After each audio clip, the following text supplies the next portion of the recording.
into it. Take a look at this video. This is dash cam footage from Conyers Police, showing an officer doing a pit maneuver to stop convicted felon Timothy Shane during a police chase in Covington the Sunday before Thanksgiving.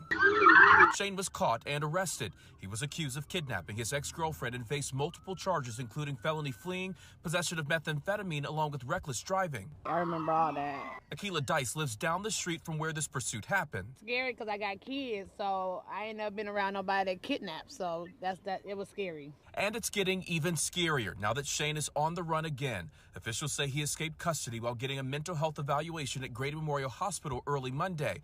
Deputies say he took off without shoes and stole this SUV before crashing it. Do you believe he's still armed with the weapon that was inside the SUV?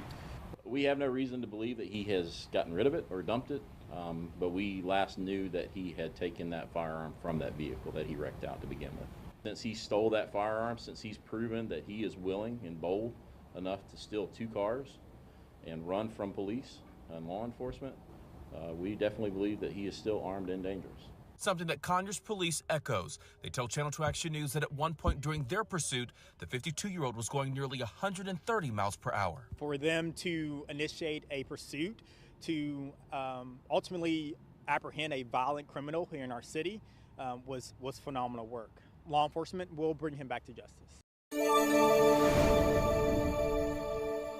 Man is dead after being hit by a car on Riverside Drive in Macon. 24-year-old Darian Cato was pronounced dead around 9:30 p.m. on Sunday, according to County Coroner Leon Jones. Francisco Garcia is the driver of the Honda you see on your screen. Deputies believe he hit Cato, got out of his car, and left. Garcia was arrested yesterday by state troopers in Forsyth and faces charges including vehicular homicide, DUI, and leaving the scene of a crash. Georgia State Patrol is leading the investigation. It was fear. That's how 15-year-old Jeffrey Epps' teacher describes the moment she learned her 9th grade student was missing. The Baldwin County Fire Chief told WGXA that Epps went missing from his home around 2 p.m. last Monday. The search stretched over 3 days with volunteers combing areas across Baldwin County. The home base for the search party was at 151 Cooper's Church Road. On day 3, officials shared heartbreaking news. Epps was found in a pond near his home on Torrance Road in Baldwin County. It's news that shattered the heart of his teacher, Britt Gardner. But something else became just as important, making sure the family knew they weren't alone. You know, how we could help them moving forward, letting them know that they are still a part of our family and we are here to support them. Gardner says the tragedy moved her to post about Epps on social media. It was more of just, I needed to get off of my heart and my chest the phrase that kept going through my head after we found out that he had not survived, that he was so much more than just that label, that headline. And the real headline, according to Gardner, a 15-year-old who brought a beacon of light to his peers. His personality, his unique friendships, and the way that he interacted with his peers and with his teachers, there was a lot of days you would just sit back and watch him interact with his peers and just be in awe.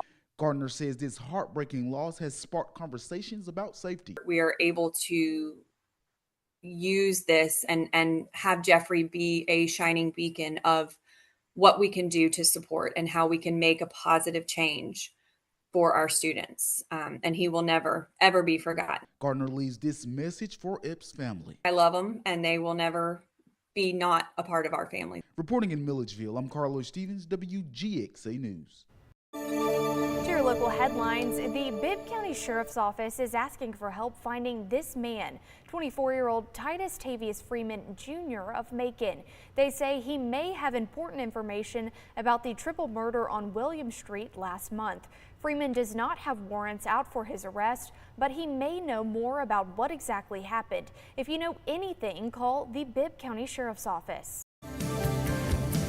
There are runoffs in local elections today. Candidates have to get more than 50% of votes to win. In Fort Valley, incumbent Mayor Jeffrey Lundy faces Shakina Reeves. In the election last month, Reeves received 44% of votes, while Lundy got 26%.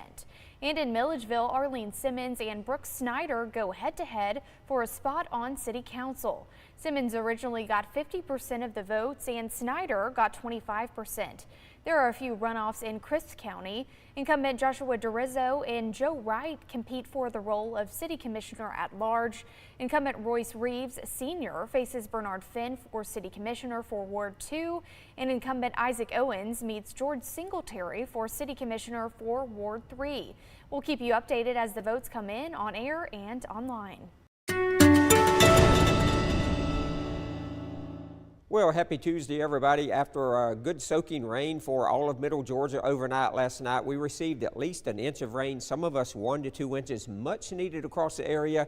We're going to see the rain moving out, and we'll be left with, I think, mostly cloudy skies for the rest of the afternoon.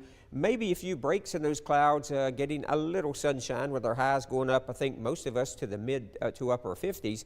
Tomorrow morning, we'll start out partly cloudy, a bit colder with lows in the low 30s. During the day tomorrow, the sunshine does return with a few passing clouds. It'll still be a little chilly with highs in the low to mid 50s. And then as we get into Thursday morning, starting out partly cloudy, low to mid 30s. And then during the day on Thursday, clouds move back in. Thursday night and Friday, we see more rain moving in. You can see that here on our rainfall forecast. It'll be another good soaking rain, I think, Thursday night into Friday, and those showers will linger into Saturday as well. Temperatures are going to continue to run below average. The average high 64 will stay below that over the next several days. And then I think it'll be the middle of next week before we start getting back where we should be on our temperatures. And so for today, we're going to see those mostly cloudy skies for the afternoon hours, highs going up to the upper 50s. And then tonight, dropping down to the near 30-degree mark to the lower 30s with partly cloudy skies. And there's our 10-day forecast.